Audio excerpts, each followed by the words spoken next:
Damodar Das Modi, Prime Minister of India. Your Excellency, you have the floor.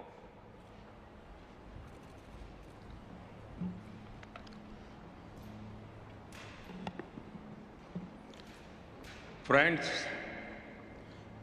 आज मैं आपके बीच उस भूमि का प्रतिनिधित्व कर रहा हूं जिस भूमि ने हजारों वर्ष पहले ये मंत्र दिया था, समगच्छध्वं समध्वत्वं संवो मानसी जानताम।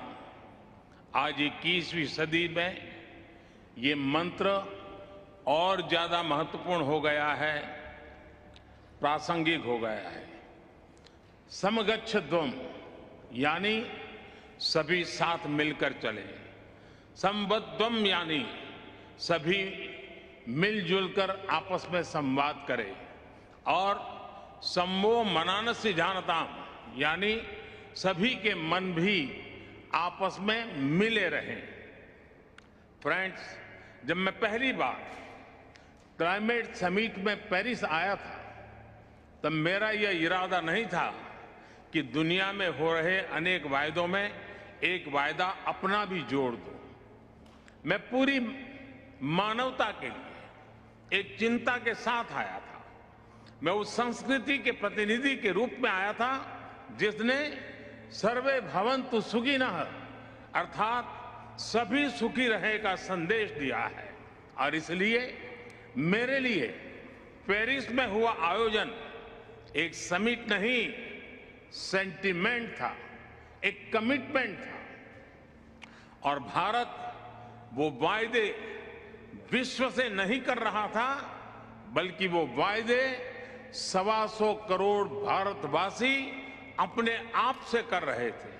और मुझे खुशी है कि भारत जैसा विकासशील देश जो करोड़ों लोगों को गरीबी से बाहर निकालने में जुटा है, जो करोड़ों लोगों की ईज ऑफ लिविंग पर रात दिन काम कर रहा है, आज विश्व की आबादी का 17% होने के बावजूद जिसकी एमिशंस में रिस्पॉन्सिबिलिटी सिर्फ 5% रही है, उस भारत ने अपना कर्तव्य पूरा करके दिखाने में कोई कसर बाकी नहीं छोड़ी है।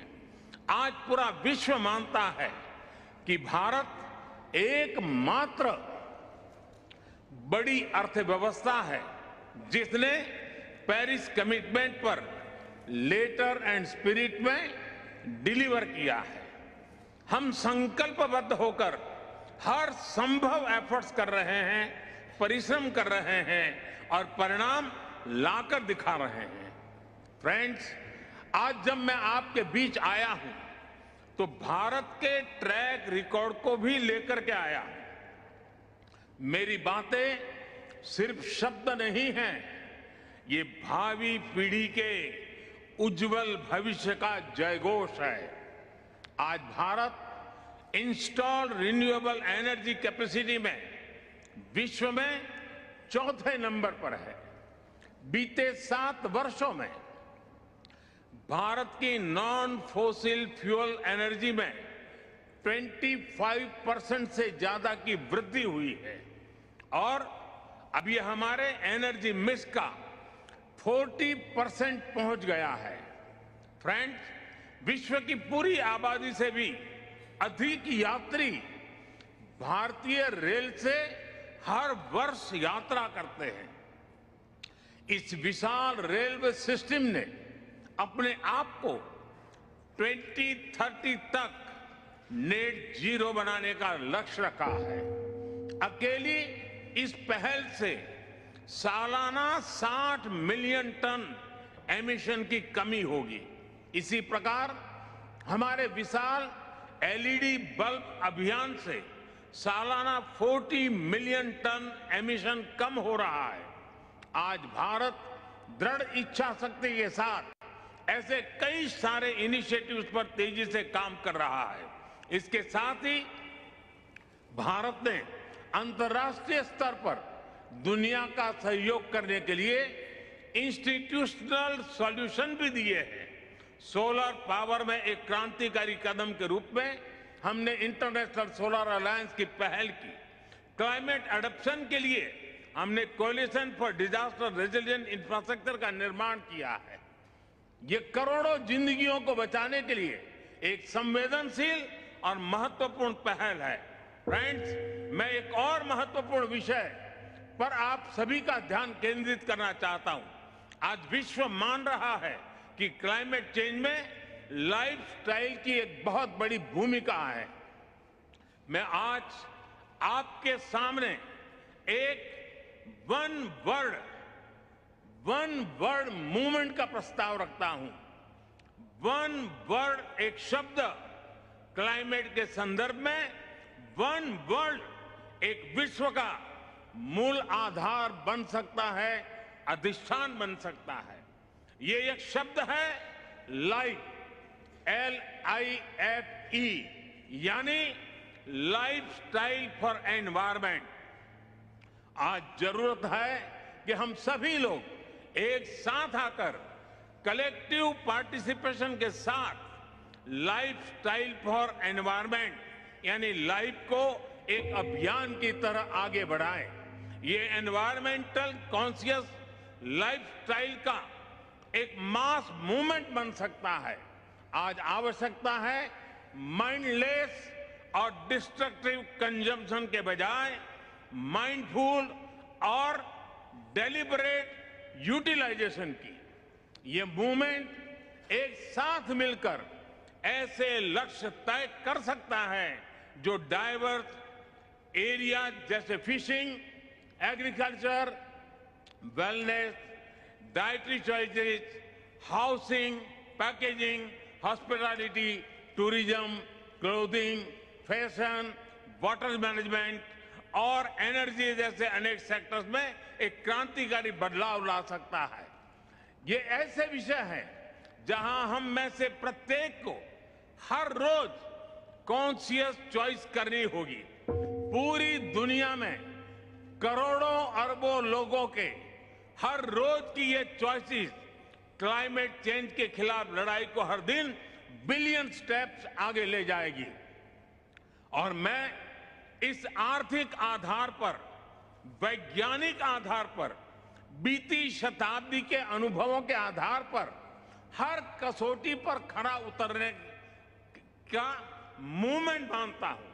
स्व से समष्टि का यही रास्ता है, अहम से वयम के कल्याण का यही रास्ता है। फ्रेंड्स, क्लाइमेट चेंज पर इस वैश्विक मंथन के बीच मैं भारत की ओर से इस चुनौती से निपटने के लिए 5 अमृत तत्व रखना चाहता हूं, पंचामृत की सौगात देना चाहता हूं।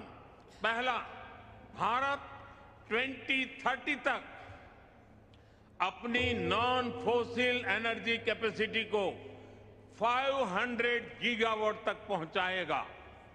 दूसरा, भारत 2030 तक अपनी 50% एनर्जी रिक्वायरमेंट्स रिन्यूएबल एनर्जी से पूरी करेगा।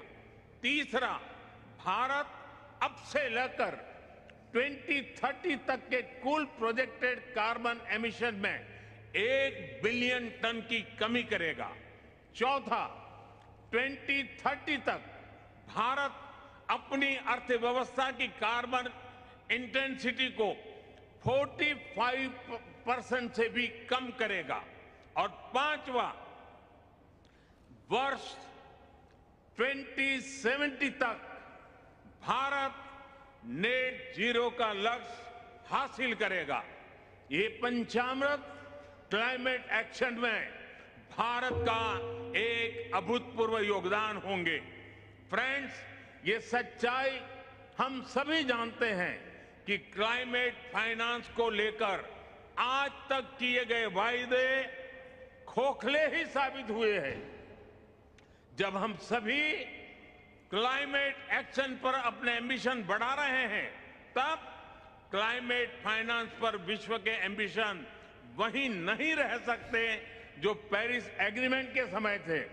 आज जब भारत ने एक नए कमिटमेंट और एक नई ऊर्जा के साथ आगे बढ़ने का संकल्प लिया है, तो ऐसे समय में क्लाइमेट फाइनेंस और लो कॉस्ट क्लाइमेट टेक्नोलॉजीज का ट्रांसफर और महत्वपूर्ण हो जाता है। भारत की अपेक्षा है कि विकसित देश जल्द से जल्द $1 ट्रिलियन का क्लाइमेट फाइनेंस उपलब्ध कराएं। आज आवश्यकता है कि जैसे हम क्लाइमेट मिटिगेशन में हुई प्रगति को ट्रैक करते हैं, वैसे ही हम क्लाइमेट फाइनेंस को भी ट्रैक करें। उचित न्याय तो ये होगा कि जो देश क्लाइमेट फाइनेंस पर किए अपने वादों पर खरे नहीं उतरे, उन पर दबाव बने। फ्रेंड्स, आज भारत क्लाइमेट के विषय पर बहुत ही साहस और बड़ी महत्वाकांक्षा के साथ आगे बढ़ रहा है। भारत अन्य सभी विकासशील देशों की पीड़ा भी समझता है, उन्हें साझा करता है और उनकी अपेक्षाओं की अभिव्यक्ति भी निरंतर करता रहेगा। कई विकासशील देशों के लिए क्लाइमेट चेंज उनके अस्तित्व पर मंडरा रहा है, एक बड़ा संकट है। हमें दुनिया को बचाने के लिए आज बड़े कदम उठाने ही होंगे। यही समय की मांग है और यही इस फोरम की प्रासंगिकता भी सिद्ध करेगा।